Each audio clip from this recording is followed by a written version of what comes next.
This is one small step for Kerbals and one giant leap for Kerbal kind.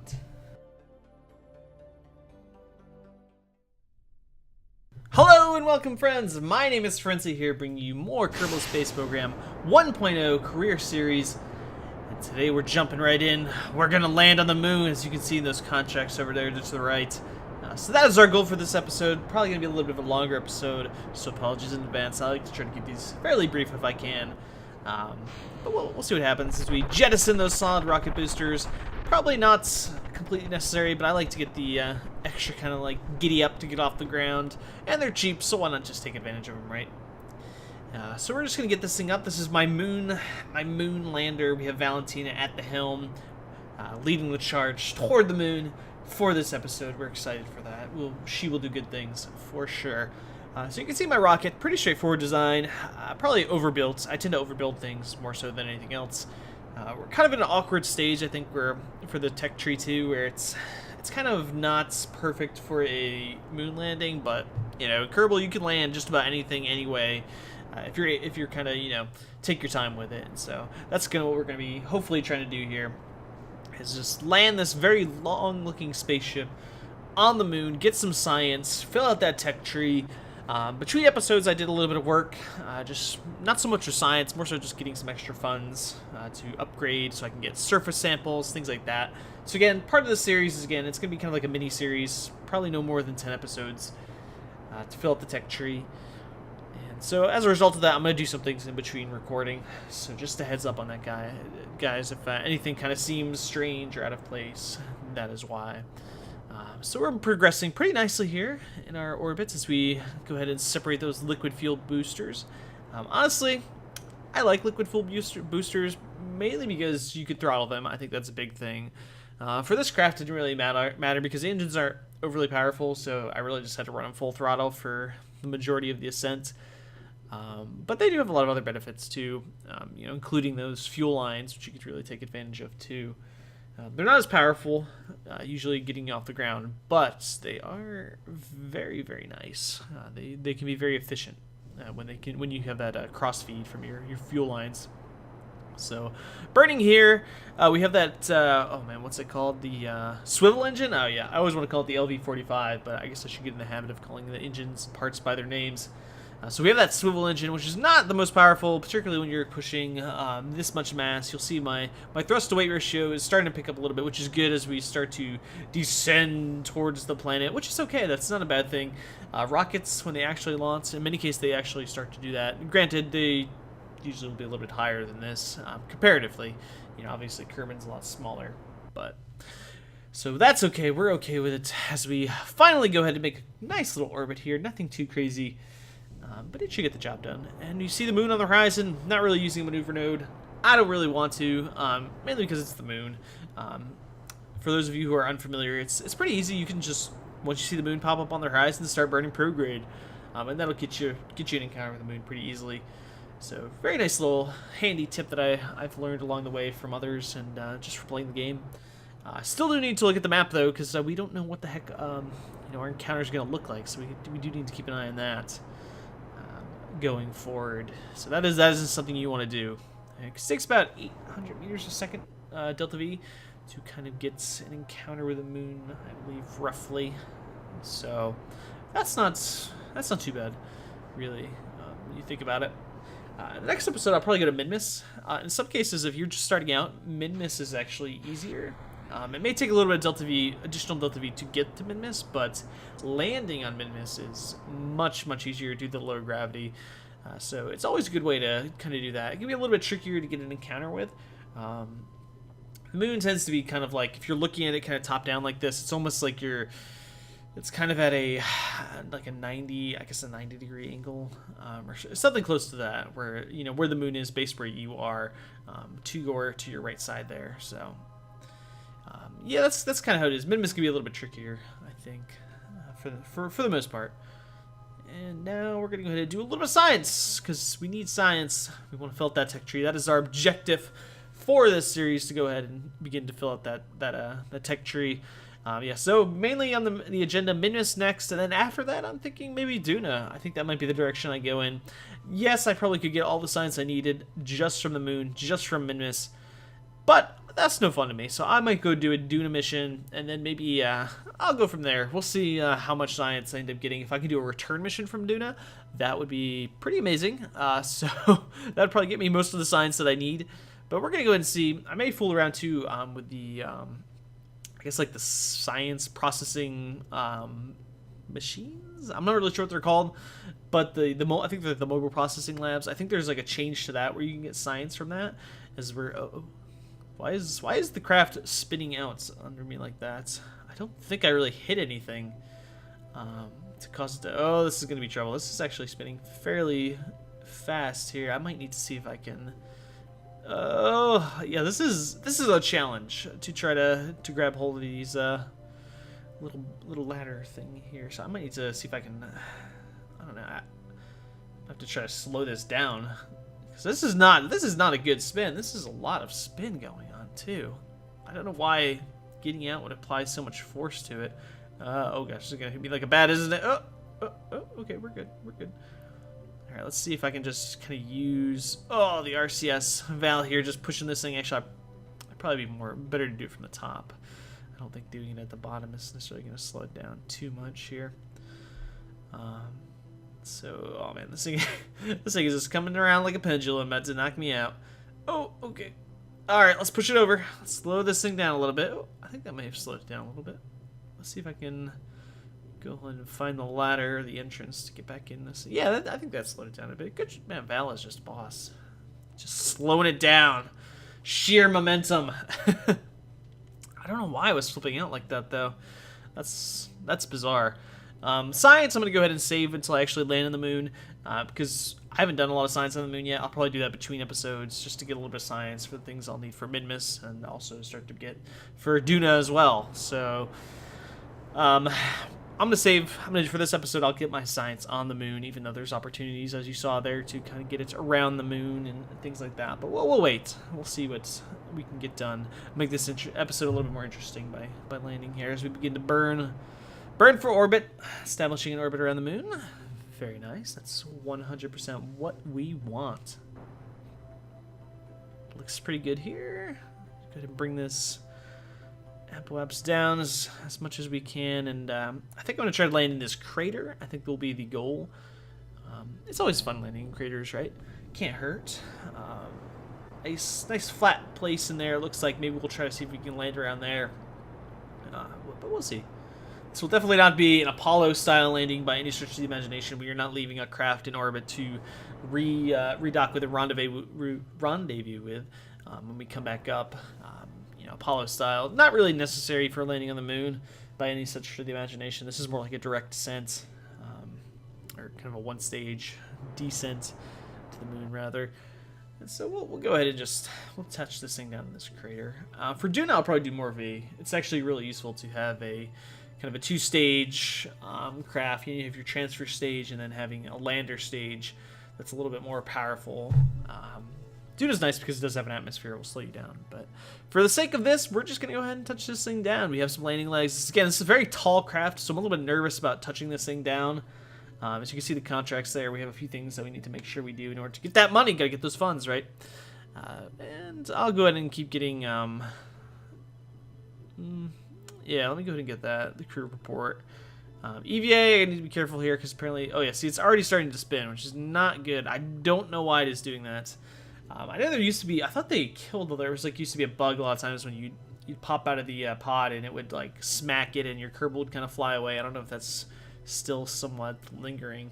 You don't fly away for the most part, but it is something to consider for sure. And, we begin our descent here. Burning, definitely not a suicide burn. We have plenty of fuel here, plenty of liquid fuel. More than enough. Like I said, I tend to overbuild crafts. Just kind of... I like to have extra fuel in case I like to play around a little bit, or I have a touchdown landing that doesn't go quite as picture perfect, but that's okay. We'll work with it as we begin to slow ourselves down here, dropping down into this crater. I kind of like you see craters on the moon, both in real life and in Kerbal Space Program, you're like, oh man, these are huge things. But then when you get down to it, because it's so big, it's just like, oh, it looks doesn't even look like a crater. So I found that pretty interesting. The ground looks, it's not too bad. It's a little bumpy. Definitely with a tall craft like this, we want to make sure we can touch this thing down in a very, very nice, easy manner. We want to kill a lot of that horizontal speed if we can, for sure. As we begin to touch down here, I'd like to keep this thing under 3 meters a second as it gets close to touching down. We can see our shadow here below us, which is a great way to keep an eye on your altitude. Because we don't have like a radar altimeter outside the cockpit here, so we want to go ahead and touch this thing down using the shadow as a reference to help us see how close we're getting, because it can be hard to kind of tell sometimes how close you're getting to the ground from a camera angle like this. As we down to 2 meters a second as we're coming in a little bit of a hill here, so hopefully that won't tip me over here. 1.5 meters a second, and touchdown! We have touchdown of the first moon landing, Valentina. An absolute picture perfect landing, 100%, no issues. This is one small step for Kerbals and one giant leap for Kerbal kind. So a fantastic landing. Valentina just perfectly coming out of it. Beautiful landing. Very nice with some inspirational words. Oh, man. And we'll just jump here and do something Kerbal-esque and faceplant, because that's what Kerbals do on the moon, right? It can't be helped, really. You just have to do it. Valentina's having a blast, and she's going to plant us a flag. Our very first flag on the moon, symbolizing what it means to come so far, prosper as a society, as you see the backwards flag. So our first moon landing, hereby decreed that on the 19th of May, in the year 2015, Valentina Kerman has been the first to step foot on the moon, a whole nother world. Look at her. She's so excited about it. I'm excited about it. That's screenshot worthy. So it looks great. Yeah, I love moon landing. I just love landing. Landing is one of the most difficult things in Kerbal Space Program, but it's also probably one of the most rewarding things. I'm pretty happy to say, did not have to reload this or do a quick load of this. I always took save just for safety, just in case. But this case did not need it. So that was pretty exciting. So, okay, that's a little bit of trouble there. As we try to get into the cockpit here. This is the downside when you don't have the technology for letters. Who knew letters were so... Oh, come on. Oh my gosh, poor Valentina. Valentina, she's just dancing on her head. Oh, but she doesn't care. She's just happy. She's just happy to be around on the moon. Okay, well, we're taking off here. Valentina survived, and we're back in our craft. And we're heading away. We're heading back to Kerbin. We're gonna go ahead and get ourselves a nice landing here. Hopefully on the planet here. Fuel's pretty good. We have about 1,500 meters a second delta V. That is more than enough to get us back and landed safely on the planet. So we're not too worried about that. That shouldn't be too much of an issue here. And I'll do that science as well. But Bernie, oh wow, that is a pretty screenshot too. Man, this game, I can never take enough screenshots of this game, simply because there's just, even if it's not necessarily the most, stunning graphically game, it makes up for it, I think, in artistic and just views like this, where you can just look at Kerbin and it just, especially with those clouds, it just looks like Earth. It's just simply, it's very humbling, even in a game, because it just makes you think about real life, what that must have been like for the Apollo astronauts to see Earth from a distance, to land on another world. It's very inspiring. And we're gonna go ahead and lower our periaps here now that we've established ourselves an orbit here. And I really want to land on the light side so you guys actually have something to look at. But I don't know if that's going to end particularly well for poor Valentina here. We will see, I guess. And we'll kind of see what happens here. Yeah, because we're pretty much heading straight down into the planet. Kids, don't try this at home. This is not an optimal way to do this. The Apollo Moonlander, when it would come back, Apollo in their command service module, and they would detach and they would have their heat shield. They would essentially bounce off the atmosphere to kind of break up the heating a little bit. This is not going to be the case. I'm pretty much going to go straight into the planet with no regrets. So we're gonna see what happens. We'll see if we explode and die. I don't know if this heat shield can kind of take all that heat, but we'll see as we time warp a little bit here to get. Oh man, I just love that. It looks so cool as we come in here. Pretty fast. Speed is picking up. Probably going to crack the 3,000 meters a second mark by the time this ends up finishing. Looks like I'll land in the water though, which is right what we want. Yeah, we just cracked 3,000 meters per second, which is fast. That is very, very fast. I have some extra fuel here, so I think it's a good idea to burn it. Why not? You know, otherwise it's just going to go to waste, and at least I can hopefully slow myself down a little bit here. And make use of this engine before it gets into the atmosphere, because the LV909, when it gets into the atmosphere, it is almost completely worthless. Its ISP is pretty terrible. It's just not an engine you want to use in the atmosphere anymore. As we separate here, we'll have our heat shield here. Oh boy, I really need to stop doing this. Oh, okay, we're good. We're safe. We're fine. I have a bad habit of doing that. As we see the camera shaking here, the G's are insane. Probably inhumane levels of G's on Valentina here, but maybe Kerbals could take more G's. Maybe they're a little squishier. But the ablator actually did not kill that much ablator, shockingly. Good thing everything's in that cargo container down below, because yeah, that would not be good. We're gonna open this up because we have parachutes in there that we want to deploy. Make sure those are good to go. So we slow down here, do that main parachute too.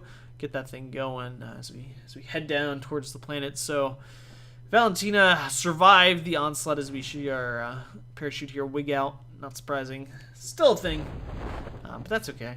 Not a big deal at all. As we slowly descend at a mere 6 meters a second, that should be fine for coming down here. As you see, Valentina sees the clouds shaking, freaking out all about us. That should be fine. And we have touchdown. We have a very nice, solid touchdown. So that's what we want. As you see here, look at all that science. We're almost 500 science collected from that one mission. Moon is extremely valuable in that sense. So it's a good way to get science if you're starting out. Valentina's got some reputation. I don't know what that is, but let's go ahead and take a look at the tech tree here as we begin to wrap up a little bit for this episode. Seems like we have a lot of options here. We have a lot of science we can do. I'm going to try to fill this thing out because, again, our goal is to fill out the tech tree, so I got to get all of it. So I might as well just fill it out kind of evenly. I think that'll be kind of the idea of how we go about it. Science is always good. Let's go ahead and get more science. You can never have enough things that give you science, I have found. If there's nothing else, that's what we've learned for sure. I see microization comes to the docking port, but I don't think that's totally essential. Really need to get some. Really want a bigger command module. Something that I could use for Duna or somewhere else where I have multiple Kerbals. So we have a lot of options here. I think we'll go ahead and start to fill this thing out. In between episodes, I'm going to start to fill this thing out. But thank you guys so much for watching. If you did enjoy, go ahead and tap that like button. I always appreciate it when you guys do that. Please subscribe if you haven't already, if you want to see a little bit more in the future too. And again, comment suggestions, always really appreciated. Always love to hear what you guys have to say in that regard. So if there's anything you want to say, go ahead and say it, and I'll see you next time.